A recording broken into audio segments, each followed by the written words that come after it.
né? Aqui pela rádio e também já estamos ao vivo nas nossas redes sociais, ou melhor, no nosso perfil no Instagram, Rádio Sintonia SD.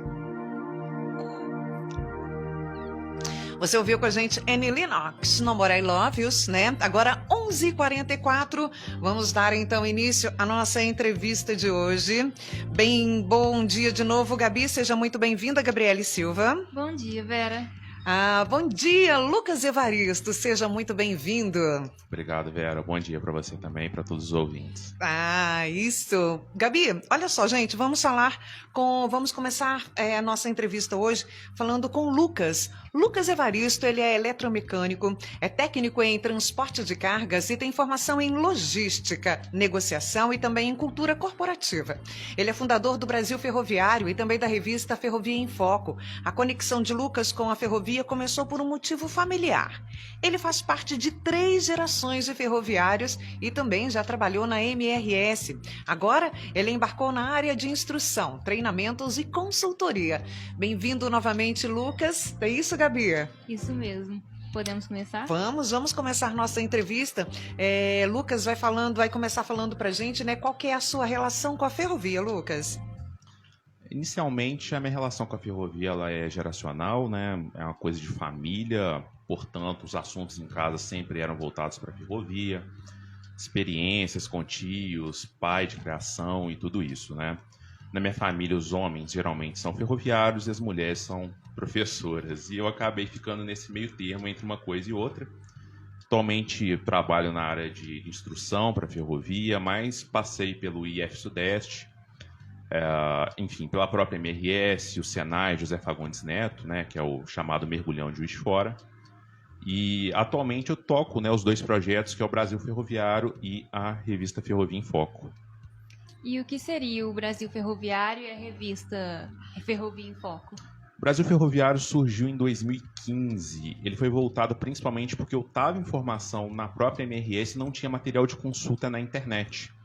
Então, meu foco sempre foi o que eu posso fazer pela ferrovia e não o que a ferrovia pode fazer por mim. A revista ela veio em 2019 para ocupar um espaço que havia na mídia sobre ferrovia no Brasil. Então, nós temos trabalhado desde então e estamos aí na 6ª edição da revista. 6ª edição, hein? Olha só. E você poderia resumir um pouquinho para a gente como foi esse início da ferrovia no mundo e no Brasil? Bom, vamos lá para mundo. A gente tem que diferenciar o que é o conceito de ferrovia, que é a movimentação de carros sobre trilhos pré-fixados da ferrovia moderna. A ferrovia histórica ela remonta até 600 a.C., né? Com a utilização aí de trolley, de carrinhos movidos sobre trilhos de madeira e a movimentação sendo feita por tração humana e também por tração animal. A ferrovia moderna é ligada a James Watts, né, 1777, que construiu a sua máquina a vapor. Apesar do conceito de máquina a vapor ter sido desenvolvido por Heron de Alexandria.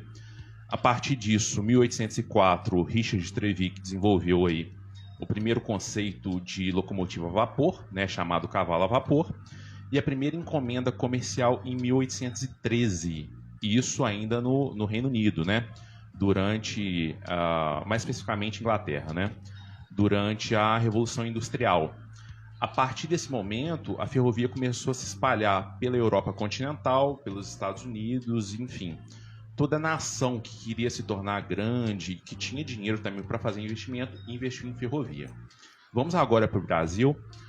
No Brasil, a primeira legislação de ferrovia ela iniciou em 1835, principalmente pela questão da cultura do café. O pessoal em São Paulo, né, com o crescimento dos plantios, das plantações, da cultura do café, eles precisavam de um tipo de transporte, porque até então era tração animal, né, no lombo de mula, carro de boi, tudo isso, só para fazer a movimentação do ouro, né, e da cana-de-açúcar. Mas o café ele precisava de um cuidado especial, né, porque ele molhava, ele caía junto com as mulas. Na época não havia estradas como temos hoje. Então os filhos dos fazendeiros e parte do império iam muito para a Europa estudar e retornavam com as ideias.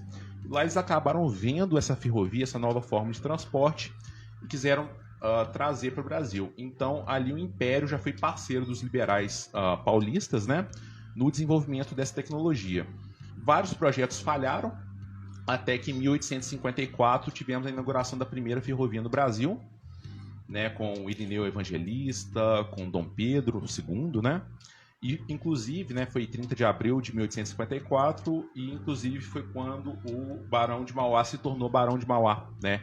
Ele recebeu o título da comitiva imperial justamente nessa data. Então, ali se iniciava um novo processo. A primeira ferrovia ela é a Estrada de Ferro Petrópolis, que foi rebatizada de Estrada de Ferro Mauá. A primeira locomotiva baronesa, né, que recebeu esse nome em homenagem à esposa do barão, né, logicamente, a Maria Joaquina. E, enfim, e aí foi desenrolando. E até 1929 nós tivemos um amplo crescimento da ferrovia no Brasil, apenas com algumas ferrovias que foram reestatizadas através do endividamento de alguns liberais. E aí, né, 1929 teve a crise, né, internacional, a quebra da Bolsa de Nova York, crise do café. Após isso, 1940, Getúlio Vargas, ele estava com muito poder, né, no auge da Segunda Guerra, e ele trouxe para o Estado o monopólio da ferrovia no Brasil. E aí se iniciou parte do problema da ferrovia no Brasil. A partir disso, né, veio o JK, que desenvolveu a cultura rodoviarista, né? Muita gente crucifica JK por isso, mas na época fazia sentido, né? Não podemos usar esse olhar anacrônico sobre esse evento. Ele também foi o responsável por outra coisa que foi ruim naquele momento, que é a criação da Rede Ferroviária Federal, que é uma holding que reuniu várias ferrovias desmembradas, né? As antigas short lines dos liberais.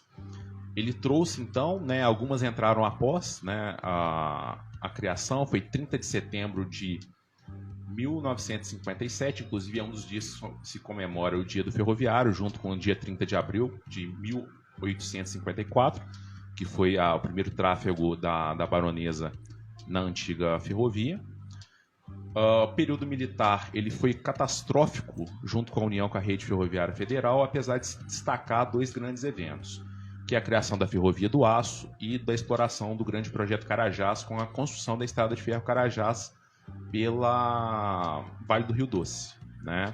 Então, inclusive a Ferrovia do Aço, ela participou, né, do grande milagre econômico, do chamado grande milagre econômico durante o regime militar. Mas a soma dos fatores foi catastrófico, né? E, infelizmente, muita corrupção juntado com ineficiência trouxe o que estamos aí hoje, né? Em 96 se iniciou a privatização da rede ferroviária e aí se criou um novo modelo, que é o Estado constrói e concede, as concessionárias, aquelas que recebem a concessão, que geralmente são de iniciativa privada, mantêm e operam. Deixa eu falar aqui uma coisa, gente. Deixa eu dar aqui boas-vindas, né? Dar aqui um bom dia para o pessoal que está aqui no nosso perfil no Instagram. Eliana Libriana, também Orlando Landex passou por aqui. Quem mais? Deixa-me ver aqui. Barra do Fim do Mundo que está falando bom dia, Dilson Melo também bom dia, Rafa de Guian também bom dia, Gabriela Andrade bom dia, Michel Castro boa tarde também para vocês. Nós estamos conversando com Lucas Evaristo, ele que é eletromecânico, é técnico em transporte de cargas e tem formação em logística, negociação e cultura corporativa. Ele é fundador do Brasil Ferroviário e também da revista Ferrovia em Foco. A conexão de Lucas com a ferrovia começou por um motivo familiar, como ele já falou para gente. Então ele está falando aqui para a gente um pouco da ferrovia. Não é isso? Vamos falar agora sobre nossa próxima pergunta, Gabi. Então, Lucas, você falou um pouquinho para a gente sobre a história da ferrovia, mas como ela está atualmente? E o que seria o novo marco legal ferroviário? A ferrovia atualmente no Brasil, ela ainda estava naquele modelo. Deixa eu falar um pouquinho sobre antes do marco legal. Ela estava nesse modelo de construção pela iniciativa pública, né, através da Valec, a realização de leilões para a concessão à iniciativa privada. Esse é o modelo. Atualmente, a ferrovia ela brasileira, né, indicadores oficiais apresentam 30 mil quilômetros, né, sendo a 9ª ferrovia mais extensa do mundo. Apesar de ser a 9ª mais extensa, se você fizer a proporção com a extensão do território e o volume de carga transportado, nós identificamos o motivo desse atraso. De fato, a infraestrutura brasileira como um todo está atrasada, não só a ferrovia. Se você comparar, por exemplo, com os Estados Unidos, que está aí com aproximadamente 10 vezes mais ferrovias que o Brasil, e ele não é 10 vezes maior em extensão territorial. A ferrovia ela representa aí entre 20% e 25% da matriz de transporte por volume de carga no Brasil. A previsão do governo atual até o ano, se não me engano, de 2050 é trazer para 35% a 40% a evolução dessa matriz. Por isso que foi dado um aceleramento para o novo marco legal. O novo marco legal ele surgiu a partir da PLS 261 de 2018, né? Foi ali o projeto que avançou como forma de desburocratizar a ferrovia. Mas em outros países já se utiliza esse modelo. No passado, né, no período imperial, já se usava algo parecido com o que se vai fazer a partir de agora. O PLS 261 ele é um filho muito bonito, né? Então todo mundo queria colocar o nome no filho, né? Todos os senadores, deputados, etc. E por isso o projeto ele demorou para acontecer na Câmara, né? Na Câmara e no Senado. Ele surgiu no Senado, né? Ele é de redação do senador José Serra. Foi através da relatoria do Jean Paul do PT do Rio Grande do Norte, ele começou a tramitar. O governo federal tentou dar uma acelerada, mas não foi o suficiente. Estava no plano inicial da desenvolvimento econômico do governo.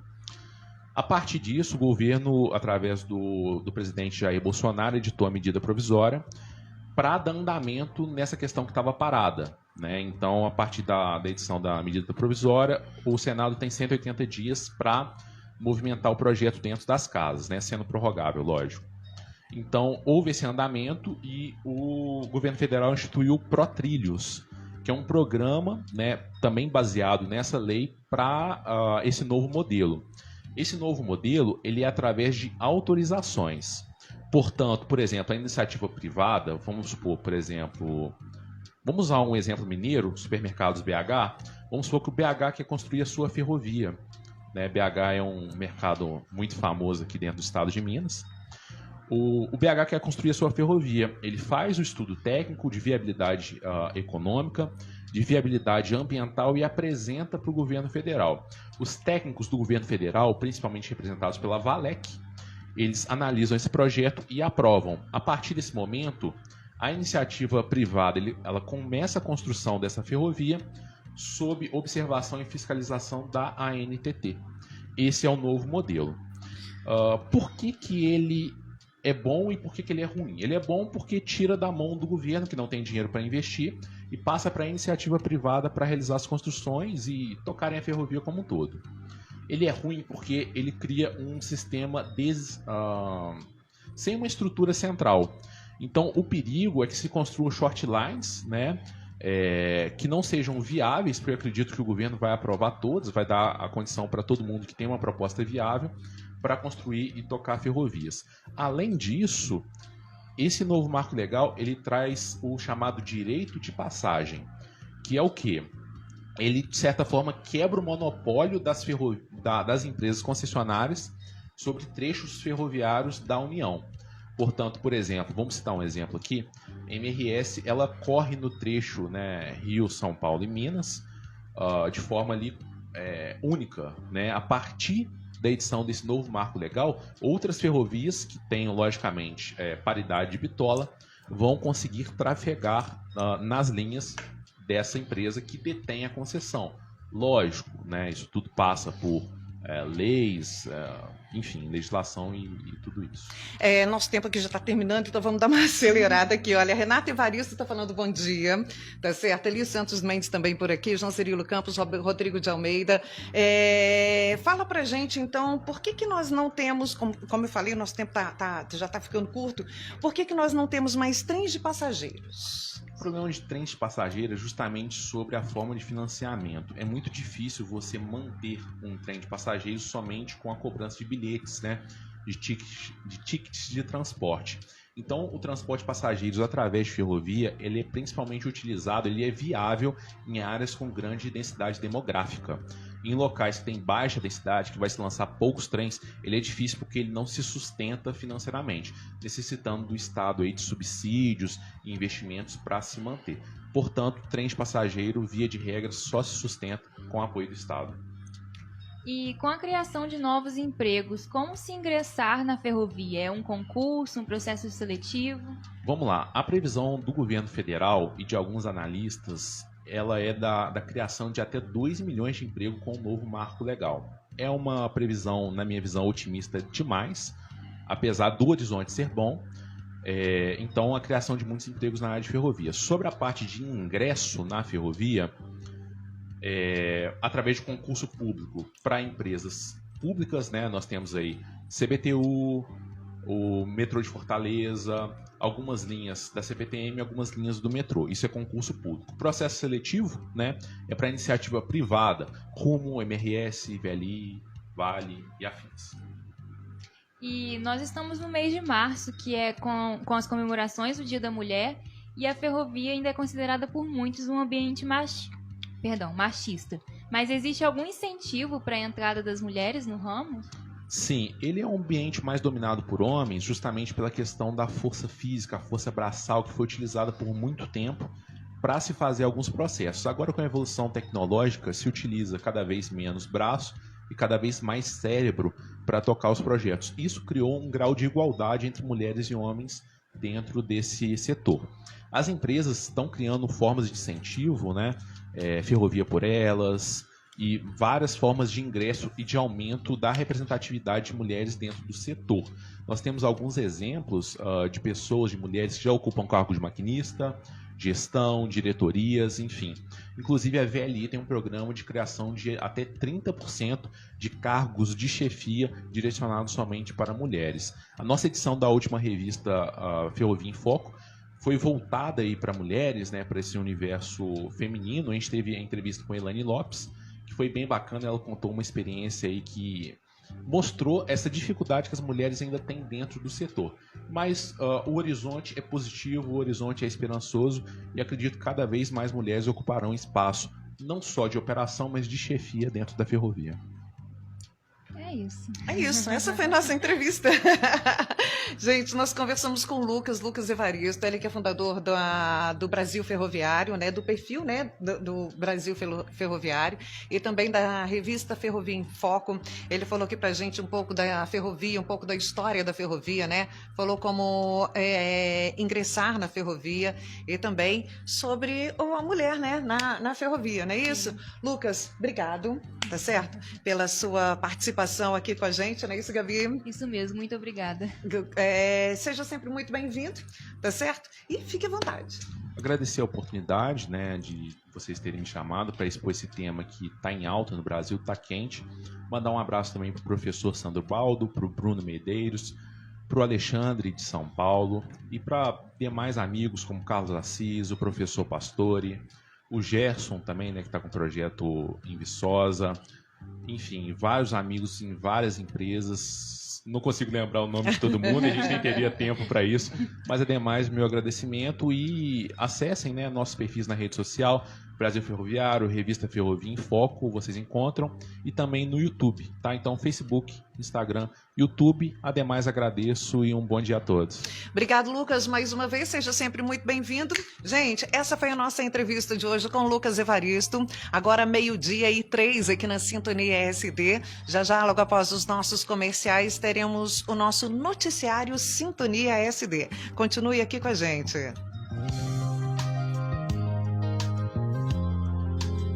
Sintonia SD está no ar.